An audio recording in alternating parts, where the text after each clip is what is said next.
welcome to the wonderful, curious, terrifying, and life-changing adventure called pregnancy. I'm here to share my honest perspective and first-time experience of being pregnant, and I'd like to invite you on this journey with me.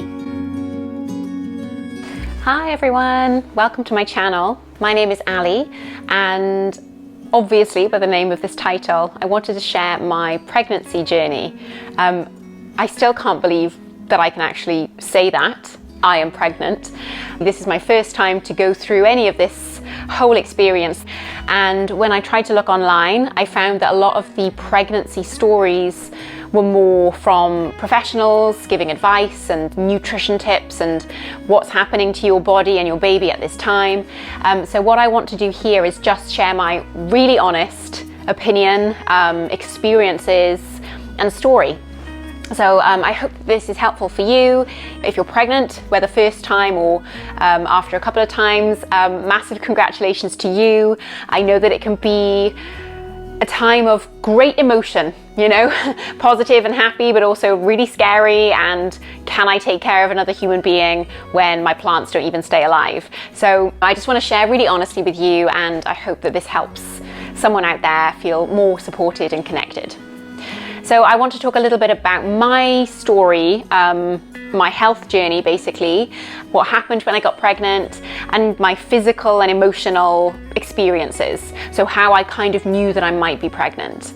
This is going to be based on the first trimester, and later down the line I'll talk more about the second and third trimester. I'm currently in bed because another side effect of being pregnant is that you are very tired a lot of the time, and I currently have no bump, so I'll show you a picture here or somewhere on the screen of my bump right now, but I basically just have a normal sized stomach. Despite my humongous appetite, I'm just so hungry all of the time, but anyway, let's get into that in a moment. So firstly, I'd like to talk about my journey. I haven't actually sat down and done this yet, so it may get emotional at some points, excuse me. So throughout my life, I have battled with something that took away my chances potentially of having a child, and my periods were not regular. I didn't have any periods for a good number of years, and at this time I kind of thought, right, okay, perhaps I'll just never be able to have children. And so when I got married, which was about 2.5 years ago, I did of course have this discussion with my husband and said, you know, this is a situation, I don't know if I'm going to be able to have children, but you know, like I'd be up for having them if possible. And he was very understanding. He said, you know, like let's see how it goes, let's see, you know, later down the line, and if it's not possible, then you know, we can adopt. Like there are so many options these days. So he was really understanding, and we enjoyed the first sort of year or so of our marriage, and then we moved house. And I think it was, in fact, like when I met him, that's when my periods became regular, and that's kind of when my body, I think, on some subconscious level, like felt safe, because, you know, for a woman to have a period, you have to feel safe. You have to feel safe enough to bring another human into the world. So my physical condition kind of just seemed to miraculously get better. Then I think, you know, when we moved house, it was like, okay, like now we're really at a stage where we could bring a small human into the world. And I don't really want to say like we tried, but I guess we just didn't use any protection. And if we were blessed, then it would be great. Before this time, I didn't even know like what ovulation was really. Like I just knew I had a period, but I had no idea about my fertile window. I thought you were basically fertile all the time. So I had no idea basically about all these, you know, ovulation, fertilization, all this stuff. I kind of learned a little bit more over this time. And I think the first, like, I guess it was about 3 months that we were having unprotected sex. And for those of you who have not just got pregnant on the first time, which is many of us or most of us, I think it's that case of like, you're terrified, or at least for me, I was terrified. And I think after the first month, I was like, we have to stop. Like, I'm so scared, like I don't think I'm ready, just freaking out and thinking too much basically. But it's that weird feeling of like being really terrified, and yet when your period arrives, the realization that, oh, you're not pregnant, is that kind of like disappointment, but relief, but I don't know. And then over time, I think it got to a point where there was more disappointment than relief when I got my period.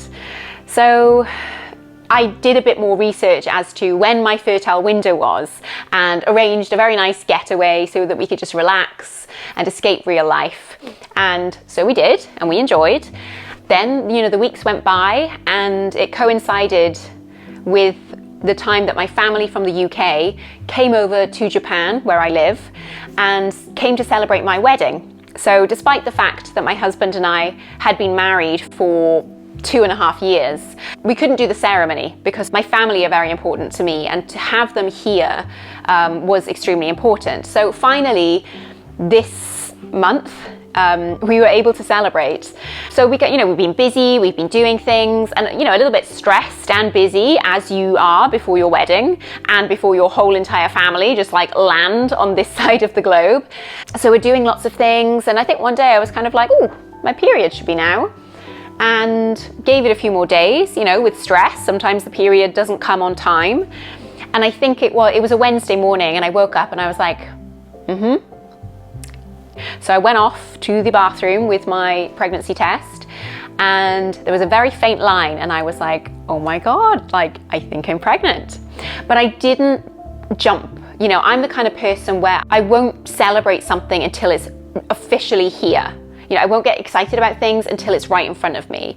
So I was like, okay, there's a faint line. I know that this could be a fake or a false positive. I know about evaporation lines. So what I'm going to do is go out today and get another test and test it again. So I didn't tell anyone. I didn't even tell my husband, because I didn't want to say that I was pregnant when I wasn't. I wanted to know fully for myself. So I did 3 tests altogether before I actually told my husband, because I just wanted to be sure. And I used a Japanese style test called DO test. That was with a faint line. Then I did a clear blue, and this was like a really skinny blue line. And that kind of freaked me out. I was like, maybe that's an evaporation line. I don't know. I don't even know what these things look like. Or again, I've never ever had a positive pregnancy test before in my life. So I was like, okay, well, I'm not sure about this one. I'm going to go back and get a DO test, which was the first one that I used. And the day that I did my first test was actually when my sister was arriving.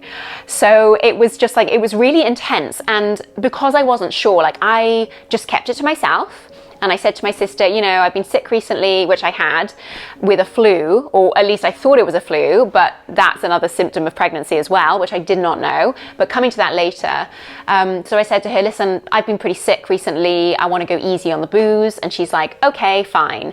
But the thing is, often me and my sister drink together, and we enjoy drinking together. So I think from the get-go, she was really suspicious. But at this time, I didn't even fully know myself. I just wanted to take precautions and not drink when I just had a positive pregnancy test, So I had to kind of be a bit sneaky and a bit careful, and, I didn't want to tell anyone anything when I didn't know if it was something to tell. Then my brother's family came, and my mum came, and there's all this big party. So it was just a really busy time, and I'm there trying to get non-alcohol sparkling wine to cheers with everyone, trying to keep it on the low, but not wanting to sort of put alcohol in my body. And we are my family, they do like their alcohol, so it's quite a difficult thing to navigate, especially at this sort of happy wedding time when everyone's kind of expecting you to drink. So then I did another test, and it was the day before the wedding. There was a moment where I checked, when was the date for your last period? And I found a calculator online that told me how many months pregnant I was. And it said, you are 4 weeks and 5 days pregnant, and your baby is the size of an orange pip. And I was in a cafe at that time editing videos, and my emotions just went crazy. I started crying. I had to run to the toilet just to sob in one of the cubicles with just emotion, with overwhelm, with, oh my God, this is happening to me. Kind of I'm excited, but I'm scared, and what is, that feeling, just wow. So this may be a controversial thing, but I didn't tell anyone. And that was 3 days of knowing that I was pregnant, that I have a tiny person inside of me, and not telling anyone. And I think, again, I'm the type of person that I'm not going to just go and tell everyone before I truly, truly know. And I think I just needed that little window of time where it's me and my body. With my husband, of course, like, I wanted to tell him, but I think there was so much going on with the wedding and my family coming over every night and everyone, like, you know, having drinks and partying and stuff. It was a lot. And I think what I wanted to do was, for the wedding day in the morning, take him to one side and say, you know, happy wedding day, and give him the news. So that's exactly what I did. And I was so emotional. Like, can you imagine? This is the day of the wedding. I'm in this amazing shrine, and I showed him my pregnancy test, which was, you know, obviously wrapped up. And he was like, he didn't really clock for like a whole second. He was like, huh? And then he got it. And weddings are emotional enough, but when you know this, you have this secret between the two of you. Sorry, very emotional.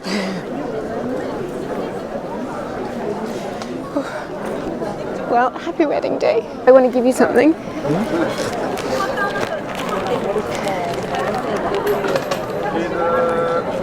Really? Oh. Like, this adventure called marriage is about to just go on to like a whole new level. It was so emotional, and I felt like a really beautiful time to tell him, because when we looked at each other on the wedding day, it's kind of like we both knew this magical secret that only we knew, and it was precious because of that. People ask, like, oh, was it a nice day? You know, did you have a nice time? And I'm like, it was just like the most amazing time. Amazing, because like we have this little person coming into our lives.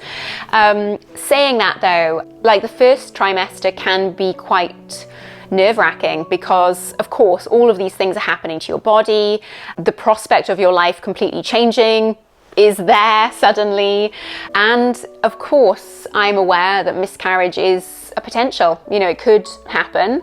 I'm not digging my head under the sand and just denying it. But in my spiritual sense, I think I don't want to repeat words or repeat thoughts that are negative to me or detrimental to where I want to go. So whilst I realize that this is a potential thing that could happen to me, and does unfortunately happen to other women, I'm trying to think more positively and embrace my body, embrace, you know, this journey, and stay positive. So that's kind of my thinking. Linking to my lack of periods, or amenorrhea, that I had, you know, throughout my 20s. I struggled with my body a lot. I did not love my body. I didn't feel comfortable in my body. I took out my emotional and mental struggle on my body. And I think being pregnant now, I feel like the body is such an amazing, amazing thing. You know, people have said to me before, oh, childbirth is such a miracle. And I'm like, what is miraculous about a human body going through that tiny, delicate female space? Like, that's not a miracle. But the fact that a human is growing inside of me right now, like, I don't know, it's just amazing. It just really blows my mind. And I kind of now feel this is like a home. My body is a home to another creature, and a creature that I already love. So yeah, I do feel a very different attitude to my body, and I also feel like this is amazing. This machine can bring a human into the world. Like, what? That's just amazing, I think. So let's talk a little bit about my symptoms. As I mentioned earlier, I got really, really sick. I thought I had a flu. I was even thinking maybe it's COVID. I did not know what was going on, but I did not feel myself at all, and I felt exhausted. I was so tired. And unfortunately, yeah, this was like a day or two before everyone came over. And then when I found out that I was pregnant, I started putting two and two together, and I was like, oh, maybe it's because of that. Ladies, if you're watching, and if you have any like period or pregnancy things, your boobs, I mean, firstly, they're huge. And secondly, they kill. They're so painful. So yeah, I'm doing kind of like night bras and stuff like that, because like no bra is not an option right now. I feel tired a lot of the time, but yet at the same time I feel like cozy. I feel like this is like this amazing creation that I just want to keep rested and keep calm. I do have quite a foggy brain, like I keep making really stupid mistakes with my words. I'm quite forgetful, but it's all like manageable. I can still work. I'm not in any pain. I did not have any implantation bleeding, which is when the embryo implants itself into the uterus, something like that. I didn't have any of that. I did have quite bad cramping actually on one night. But other than that, I'm fine. No constipation yet. A few tinges of sickness, but sometimes I just feel a bit sick randomly anyway, but it's not been anything where I'm running to the bathroom. I'm currently on almost 6 weeks, which is massively exciting. And I do still have my family here, which I've not told them yet because I want to wait. And again, this might be controversial, and I think, when you tell people, that is down to your personal feeling. You talk about it with your partner, you figure it out for yourself. For me, because I have had issues with my periods, and because I did think for so long that having children just would not be an option, I have decided that I'm not going to tell anyone until 3 months, because after the first trimester, the likelihood of miscarriage is much smaller, and I also want this 3-month period to be a time when my husband and I can enjoy our little magic secret and figure things out for ourselves. I'm someone I'm not secretive as such, but I like to figure things out for myself. If I have a problem, I'll kind of like go into my man cave and try and figure out what's the best steps, and I don't need like other people like panicking or celebrating or asking, what are you going to do about this and that? Like, I don't need that right now. I just want to be calm with my husband, who's extremely supportive. I don't feel worried actually at all. Like, other than the fact that, yes, okay, there may be a chance that this is, there may be complications in this pregnancy, but that could be the same for anything in life, like we never really know how things are going to go. We can just hope for the best. Okay, the last point that I'd like to talk about is to do with food and drink. Now, this is another thing that I didn't find much of on the internet.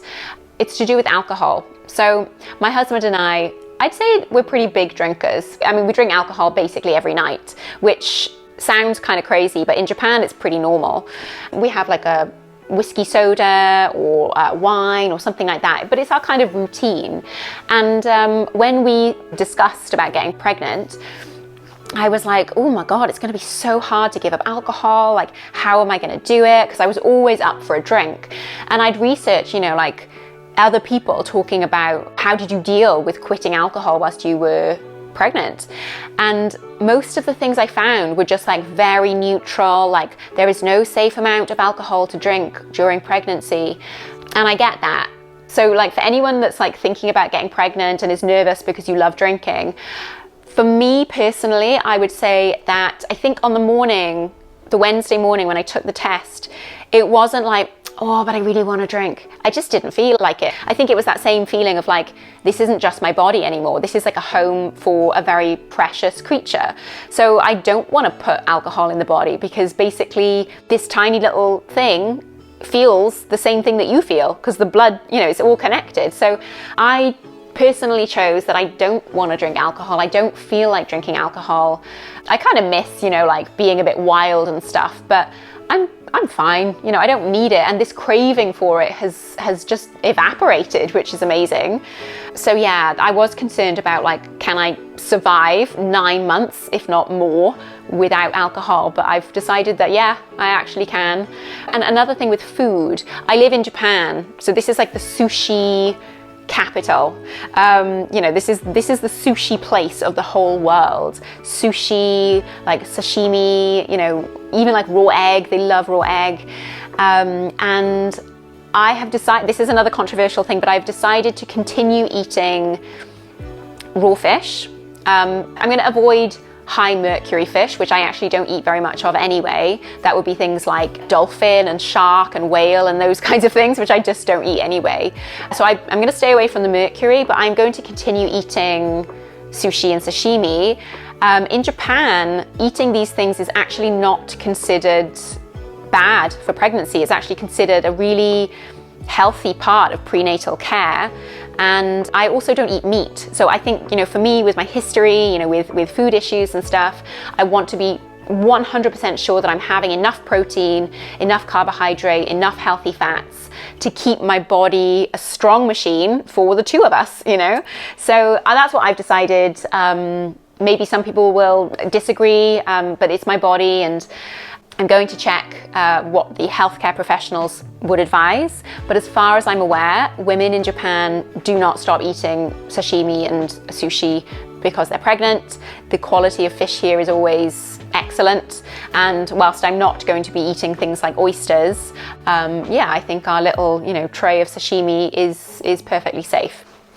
I am aware of caffeine, and I'm trying to avoid things like Coke or empty calories, which aren't really giving me too much nutrition.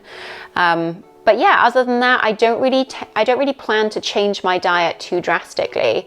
I'd like to kind of stay calm and obviously avoid things which are, not good, like alcohol and cigarettes and stressful environments. But basically, I just intend to be as healthy as I possibly can.